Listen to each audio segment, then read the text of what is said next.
तो इस बार करवा चौथ व्रत 24 अक्टूबर दिन रविवार को है और चतुर्थी तिथि प्रारंभ होगी 24 अक्टूबर सुबह 3:01 पर और चतुर्थी तिथि समाप्त होगी 25 अक्टूबर सोमवार के दिन 5:43 पर। करवा चौथ पूजा का शुभ मुहूर्त होगा शाम को 5:45 से लेकर शाम 6:59 पर। इसी के साथ ही करवा चौथ का जो महत्व है सबसे ज़्यादा चंद्रमा से माना जाता है और रात को 8:07 पर होगा करवा चौथ के दिन चंद्रोदय का समय। इसी के साथ करवा चौथ पे हम किस तरह से पूजा कर सकते हैं। करवा चौथ में कुछ महिलाएं जो पहली बार व्रत करती हैं उनके नियम अलग होते हैं जो हमेशा व्रत रखती हैं, और कुछ महिलाएं फलाहार कर सकती हैं और कुछ महिलाएं जैसे फलाहार के साथ ही निर्जला व्रत भी रखती हैं। करवा चौथ पूजा हम किस तरह से कर सकते हैं, तो करवा चौथ व्रत के दिन सूर्योदय से पहले स्नान कर सर्गी ग्रहण करें। निर्जल व्रत का संकल्प लेकर इस व्रत को शुरू करें और इस दिन संपूर्ण शिव परिवार की पूजा की जाती है।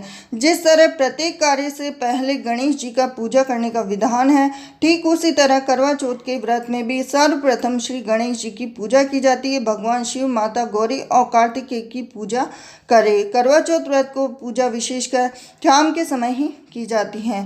पूजा के लिए गेरू और चावलों को पीसकर घोल बनाकर उसके बाद में माने जाते हैं। 8 पूड़ियाँ बनाई जाती है पकवान के रूप में और उनको माता चौथ माता को चढ़ाए जाते हैं।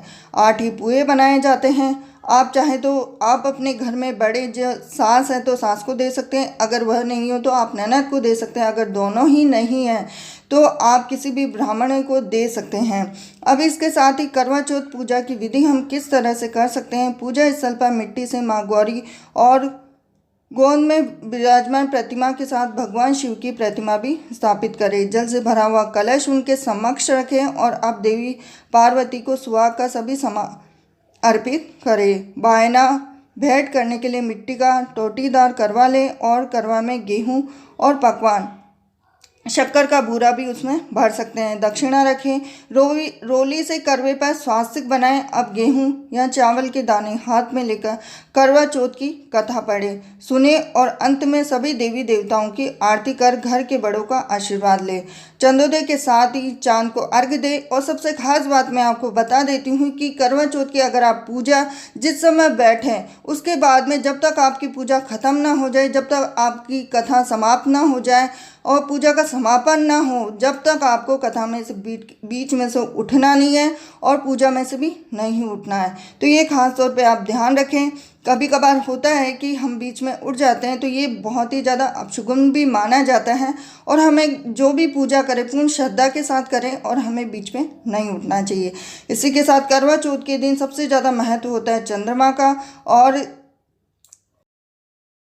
चंद्रोदय की पूजा हम किस तरह से कर सकते हैं, तो चंद्रमा को औषधियों का स्वामी कारक माना जाता है। चंद्र पूजन के पीछे एक प्रमुख कारण होता है, इसलिए कि आज के दिन चंद्रमा की पूजा का अर्घ्य दिया जाता है। चंद्रोदय के बाद तांबे, पीतल या फिर स्टील के लोटे में दूध मिले जल से चंद्रमा को अर्घ्य देते समय मंत्रों का जाप करना चाहिए। अब चलने से चांद के दर्शन करें। चंद्रमा को धूप दीप अर्पित करें। ध्यान रखें कि चतुर्थी के दिन चंद्रमा को सीधे नहीं देखना चाहिए, इसीलिए इस दिन हमेशा जब भी अर्घ्य दे तो नीचे देकर फिर उसके बाद में ही आप अर्घ्य दे सकते हैं। और दूसरी बात यह है कि कहीं पर चलनी देखने का रिवाज है और कहीं पर जैसे राजस्थान में कई जगह कम लोग चलनी में देखते हैं, यूपी साइड में कई लोग देखते हैं, नहीं देखते हैं, सबका अलग अलग रिवाज होता है। तो इस तरह चंद्रमा की पूजा कर आप व्रत संपन्न कर सकते हैं। तो ये नहीं है कि आप चलनी से चांद देखने का ये सब जगह रिवाज होता है। तो पूजा से पहले आपको एक जरूरी काम जरूर करना है कि यह व्रत अखंड सुहाग की कामना से रखा जाता है। तो इस दिन माँ पार्वती की पूजा से अखंड सौभाग्य प्राप्त होता है, इसीलिए आज के दिन शिव पार्वती का आशीर्वाद लेने और पूजा शुरू करने से पहले 16 श्रृंगार कर पूजा कर बैठना चाहिए। शगुन के रूप में मेहंदी लगानी चाहिए और पूजा से पहले शादी का जोड़ा पहनना चाहिए। इस व्रत में करवे का बड़ा महत्व होता है, इसलिए पूजा से पहले पूजा स्थल पर करवा जरूर रखें। साथ ही व्रत से जुड़ी सभी सामग्री पूजा से पहले पूजा स्थल पर रख लें और फिर गणेश जी और सभी देवी देवताओं का स्मरण कर पूजा प्रारंभ करें। अब इसी के साथ अब मैं आपको बता देती हूँ, अगर आपके पास शादी का जोड़ा नहीं है, शादी को काफ़ी साल हो चुके हैं, तो आप ऐसी साड़ी पहन सकते हैं। जैसे सुहागन की साड़ी का कलर लाल होता है, तो इसलिए आप लाल कलर की कोई भी सिंपल सी साड़ी पहन सकते हैं। जो यह ज़रूरी नहीं, कुछ कुछ लोगों के पास शादी का जोड़ा नहीं होता, पुराना हो जाता है कि चूहे काट देते हैं, तो इस वजह से आप ये कर सकते हैं। लेकिन जो भी साड़ी पहने हैं तो उस साड़ी को पहले कभी आपने पहना हो तो वो धुली भी होनी चाहिए, और उस साड़ी को पहनकर आपने कुछ खाया पिया नहीं हो। तो क्योंकि कभी कभार होता है, मेरे पास कमेंट आता है कि हमारे पास नहीं है शादी का जोड़ा तो हम क्या करें, तो उससे पहले ही मैं आपको बता देना चाहती हूँ। तो वीडियो अगर आपको पसंद आया और ये जानकारी अगर आपको पसंद आई हो तो वीडियो को लाइक कीजिए, और चैनल पे नए हैं तो चैनल को सब्सक्राइब कीजिए। Thanks for watching. Hare Krishna.